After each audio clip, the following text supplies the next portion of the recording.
La conquista de Ceuta, 1415. Cuando el enclave visigodo de Ceuta cayó en manos del califato omeya en 711, la ciudad se convirtió en la base desde la que Musa ibn Nusayr cruzó el estrecho de Gibraltar para conquistar la península ibérica. En 1415, mientras Castilla aún luchaba por expulsar a los nazaríes de la península ibérica y el reino de Aragón se expandía hacia el Mediterráneo y empezó su pugna con Francia por el control de Sicilia e Italia, Portugal inició su expansionismo hacia las costas africanas. Su primer objetivo fue Ceuta. Bienvenido a la guerra, soldado. Si te gusta este vídeo, dale al like o hazme saber tu opinión escribiéndome un comentario. También puedes escribir un comentario para decirme sobre qué tema quieres que trate en mi próximo vídeo. Ya puedes seguir a Canis Belli en Facebook y en TikTok. Suscríbete y alístate a la aventura.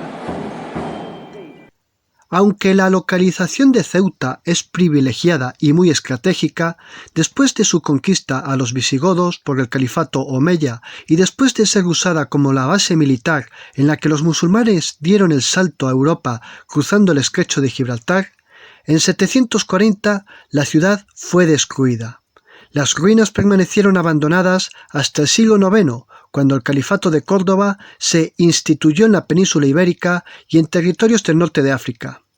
En aquel tiempo, Ceuta fue una ciudad próspera y un enclave comercial y militar muy importante. Al caer el califato de Córdoba, la prosperidad de Ceuta decayó y se vio sumida en varios enfrentamientos entre los reinos de Taifas, los almohades, los almorávides y, finalmente, entre los enfrentamientos del reino nazarí de Granada y el sultanato benimerín. Aún así, Ceuta siguió siendo una ciudad rica.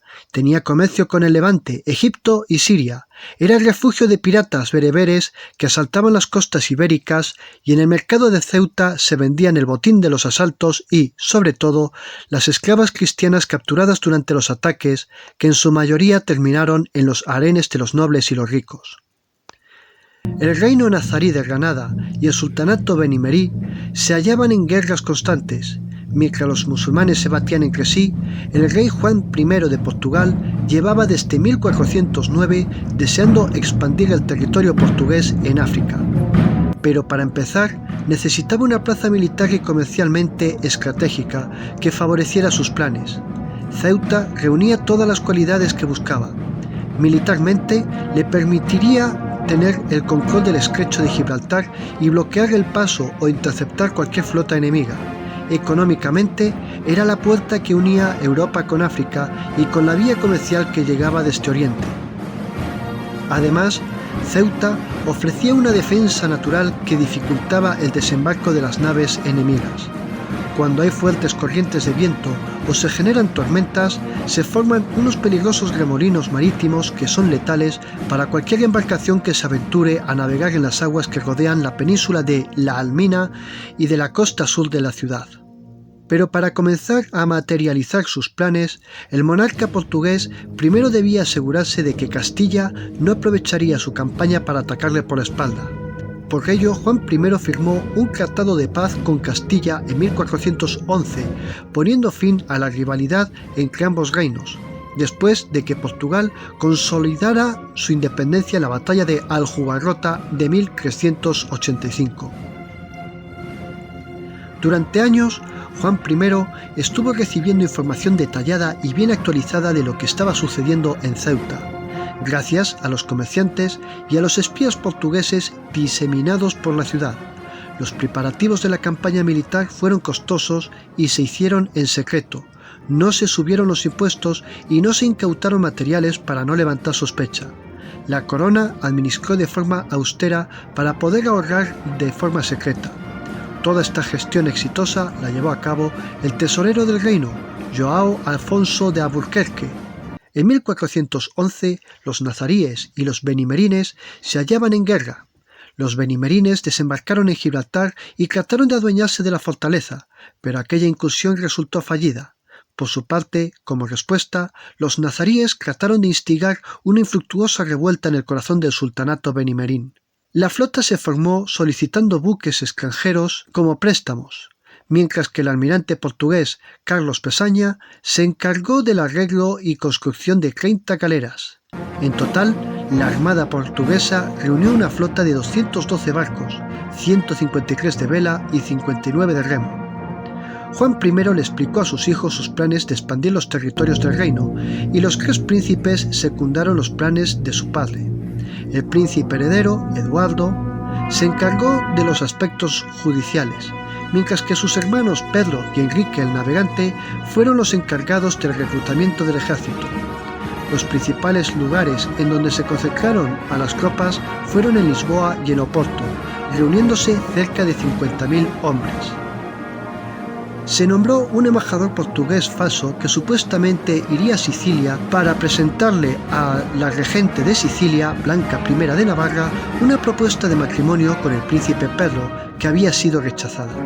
Este plan se hizo con la propia Blanca I de Navarra presente en Lisboa, y ella aceptó contribuir redactando, firmando y sellando el documento para que la farsa pareciera real. El embajador falso partió directamente hacia Ceuta, antes de continuar su viaje hacia Sicilia, con las credenciales oficiales firmadas y selladas. Con la excusa de que el navío necesitaba suministros para continuar su viaje, amarró en el puerto de Ceuta durante 4 días, que fueron muy bien aprovechados por los espías que midieron y reconocieron el terreno. El navío se dirigió hacia Sicilia y en el viaje de vuelta la delegación portuguesa volvió a Ceuta realizando exactamente la misma maniobra de espionaje y haciendo más creíble su tapadera. Con los últimos informes recibidos, Juan I tenía claro que aquel era el momento idóneo para sacar a la luz sus planes. El rey portugués reunió a los altos representantes de su corte en Torres Novas para contarles sus proyectos expansionistas. Los nobles aceptaron los planes de Juan I y todos ellos dieron su voto favorable para que se realizaran los proyectos. Sin embargo, la extraña actitud de la corona portuguesa que había mantenido durante años dio lugar a que en la propia población surgieran rumores. Corrían voces que especulaban que Juan I se disponía a hacer una cruzada en Oriente Medio para liberar los santos lugares del Islam. Incluso hubo otros rumores que dijeron que las intenciones del rey eran las de atacar a Sicilia, Ceuta o que Portugal podía enviar un ejército a Francia para participar en la Guerra de los 100 años. Lógicamente, estos rumores fueron escuchados por oídos extranjeros que transmitieron a sus gobernantes las diferentes posibles amenazas que se estaban barajando. Aún era demasiado prematuro para lanzar el ataque sobre Ceuta, y cuando Juan I recibió a la gran cantidad de embajadores y emisarios de distintos estados preguntándole qué pasaba, al monarca portugués se le ocurrió otra argucia para no desvelar sus planes al mundo. Fingió mandar a un emisario a Holanda para quejarse de los abusos que los mercaderes portugueses sufrieron y así dar la impresión que las tropas se estaban formando para una posible guerra contra Holanda por motivos arancelarios. Por supuesto, para que la cosa no fuera a mayores, el emisario fue enviado con una carta especial de Juan I que le explicaba al conde holandés que todo esto era una pantomima para distraer la atención internacional. El conde holandés fue comprensivo y decidió ser parte del engaño y darle más dramatismo para darle más realismo. El engaño estaba hecho y calmó en cierto modo a los demás reinos, salvo Aragón, que mantuvo espías dentro de la corte portuguesa que, más o menos, acertaron en su predicción de que Portugal se preparaba para atacar Algeciras o Ceuta. En la primavera de 1415 se desató una epidemia en Lisboa, mientras las fuerzas portuguesas se estaban concentrando. Juan I y su corte se trasladaron a Sacabém. La flota se fue agrupando a lo largo del Mar de la Paja, terminados los últimos detalles de la planificación. El 23 de julio de 1415, Juan I se embarcó en la galera real y, 2 días después, el 25 de julio de 1415, la flota partió a la guerra. El domingo 26 de julio, la flota llegó a Lagos, en donde el capellán franciscano João de Gira ofreció una misa en la catedral y leyó la bula de la Santa Cruzada emitida por el Papa Gregorio XII. El 30 de julio, la flota portuguesa tuvo que fondear en Faro a la espera de vientos favorables. El 7 de agosto por la tarde empezó a soplar un viento fuerte que permitió que los barcos siguieran su camino. La flota partió hacia Tarifa, un puerto en manos castellanas. Un barco portugués se adelantó para avisar a las autoridades locales de la flota y entablar una negociación para comprar víveres para los soldados. Las autoridades locales aceptaron y la flota portuguesa pudo fondear y recibir víveres en Tarifa. El 12 de agosto, Juan I ordenó el ataque a Ceuta desde Tarifa, pero los portugueses se salieron de las corrientes marítimas y los vientos fueron adversos y fuertes, arrastrando a la flota hacia el mar de Alborán. Los barcos quedaron dispersados, algunos llegaron hasta las costas de Málaga. A Juan I no le quedó más remedio que poner como punto de reunión a Algeciras, que estaba en manos de los nazaríes musulmanes. El avistamiento de la flota portuguesa puso en guardia a los benimerines. Las intenciones de Juan I quedaron descubiertas y el gobernador de Ceuta, Salah ibn Salah, convocó a sus huestes y a las tribus locales para proteger la ciudad. El ejército defensor se organizó muy rápidamente y permaneció a la espera de la invasión. Salah envió un correo a Fez para pedirle ayuda al sultán. Por motivos desconocidos, el sultán dejó a Ceuta a su suerte. Algunos historiadores dicen que esto se debió a que el sultán estaba más atento a sus intrigas palaciegas y a la rivalidad con los nazaríes. Otros historiadores sostienen que Ceuta había estado actuando de manera independiente durante varios años, desobedeciendo al sultán, así que por tal motivo fue castigada a no recibir ayuda. Mientras, en la bahía de Algeciras, Juan I se reunió con su consejo para ver si hacía falta hacer cambios en los planes de invasión. Se decidió que el desembarco se haría por la costa sur. El 16 de agosto, reunida de nuevo toda la flota, Juan I dio la orden de atacar Ceuta de nuevo. Una avanzada portuguesa se acercó por el norte para hostigar a las defensas benimerines, mientras que la fuerza de asalto maniobraba para acercarse a la ciudad por el sur. Pero se desató una tormenta que volvió a dispersar y a alejar a las naves portuguesas. Para los portugueses fue providencial que la tormenta se produjera en ese momento, porque si la tormenta se hubiese desatado durante el desembarco, habría sido fatal para las tropas invasoras a causa de las corrientes fortísimas y los remolinos que se suelen producir en la costa sur de Ceuta. Los portugueses tuvieron que volver a retirarse a Algeciras. Los benimerines, al ver esto, pensaron que la retirada enemiga fue definitiva, y Salah permitió a sus huestes y a las tribus locales que volvieran a sus hogares. Los portugueses tuvieron que volver a reagrupar la flota. Algunos barcos quedaron dañados, pero sus reparaciones eran fáciles de realizar. Juan I convocó de nuevo un consejo para saber la opinión de sus generales. Unos querían continuar el ataque a Ceuta, otros preferían conformarse con atacar y saquear Gibraltar, y unos pocos creían que lo mejor era retirarse y volver a Lisboa. Tras escuchar todas las opiniones, Juan I insistió en atacar Ceuta. El saqueo de Gibraltar no compensaba en absoluto todos los planes y todo el esfuerzo de convocatoria, y ordenó darle un escarnio al próximo que se le ocurriera decir que había que regresar a Portugal sin combatir. Se cambiaron los planes de invasión. Ahora los portugueses desembarcarían en la playa de San Amaro, en donde se hallaba el arrabal de Almina. Ceuta era una fortaleza que estaba diseñada para protegerse de un ataque venido desde África, por tierra, pero sus defensas no estaban preparadas para ser atacadas desde el mar. Para hacer creer a los benimerines de que el ataque se efectuaría por el sur, en la noche del 20 de agosto, gran parte de la flota portuguesa fondeó en el sur para dar apariencia de que era por allí por donde se efectuaría el ataque. Cuando los benimerines vieron cómo los barcos portugueses empezaron a llegar a la costa sur ceutí, Salah se dio cuenta de que el desembarco enemigo iba a ser inminente, y aunque enviara a sus mensajeros a volver a convocar a sus huestes y a las tribus locales, no le daría tiempo reunirlas para llevar a cabo la defensa.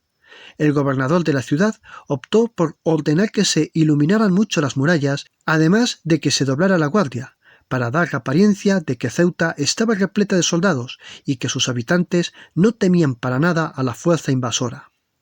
Amaneció el 21 de agosto y Juan I dio la orden de lanzar un ataque masivo contra la ciudad. Mientras por el sur los barcos acosaron a los defensores lanzando proyectiles, por el norte se acercaron las naves y los portugueses desembarcaron en la playa de San Amaro.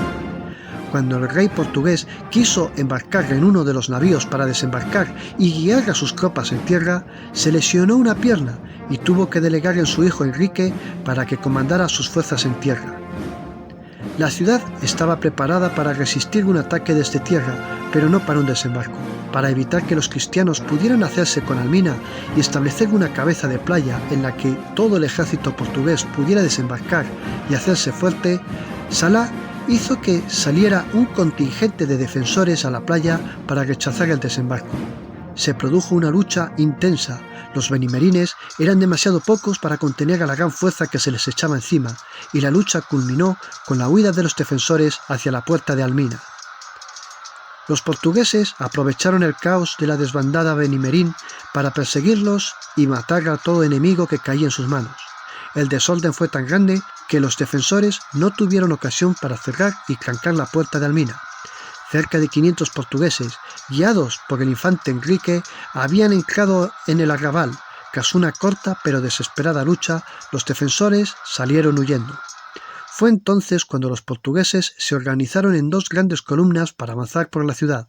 La columna del norte, que atacaría la puerta de Baixo, estaría comandada por el príncipe heredero, don Pedro, mientras que su hermano Eduardo se encargaría de la otra columna que atacaría la puerta de Cima. Mientras tanto, Salah, que estaba en la Medina, el castillo de la ciudad, dirigiendo la defensa, quiso enterarse de primera mano qué estaba sucediendo en Almina y evaluar la situación de cerca. Estaba claro que sostener la defensa iba a ser imposible. Salah dio orden de que se abrieran las puertas de las murallas para que la población pudiera escapar y no cayera en manos portuguesas, mientras organizaba a los defensores para que trataran de retardar lo máximo posible el avance portugués. Mientras, Juan I desembarcó en la playa y, dolorido de su pierna, mantuvo allí su puesto de mando porque no podía caminar mucho.